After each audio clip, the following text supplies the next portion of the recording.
भी गई नहीं हूँ अभी तक।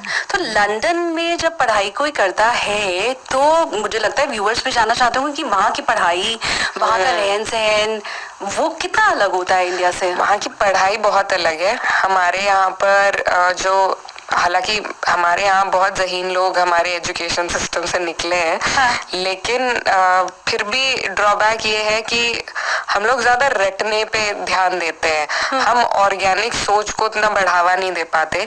तो मैं मास्टर्स के लिए गई थी, तो वो एक हायर लेवल है ऑफ स्टडीज़, उसमें वहाँ पर मतलब प्लेजरिज्म का एक बहुत बड़ा कॉन्सेप्ट है। तो हमारे यहाँ जैसे हम बस हमें याद करके आंसर्स लिखने होते हैं, वहाँ पे अगर आप किसी को कोट कर रहे हैं तो वो आपको या तो स्पेसिफाई करना होगा कि आप किसी को कोट कर रहे हैं, किसी बुक को कोट कर रहे हैं, और you have to form your own opinion on it, which is very difficult for मैं ही नहीं और भी जितने इंडिया से या हमारे आसपास के जो देश हैं जो सेम तरह की पढ़ाई को फॉलो करते हैं।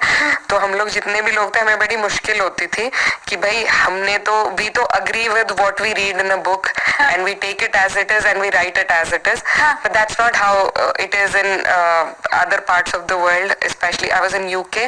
तो वहाँ पर you have to form opinions, you read a book, what are your thoughts on it, वो आपको लिखना है। आप सीधा सीधा बुक को कॉपी पेस्ट नहीं कर सकते। मतलब मैं अगर महात्मा गांधी के किसी कोट को लिख रही हूँ तो मुझे उस पे मेरा ओपिनियन क्या है वो भी बताना होगा। बिल्कुल, what how has it affected you, what opinions you've made because of that, and what are your thoughts or critique on it, anything, critique is also fine। तो ये रखना, क्योंकि हमें आदत है, मुझे जैसे ऐसा लगता था that I would agree with everything that I was reading, most of the books, सब मुझसे ज़हीन लोगों ने किताबें लिखी हैं, तो I would agree with everything, but वो जो एक क्रिटिकल थिंकिंग है वो हमारे यहाँ पर उस पर ज़्यादा फोकस नहीं किया जाता है। तो वहाँ पर उन्हीं चीज़ों पर ज़्यादा फोकस है।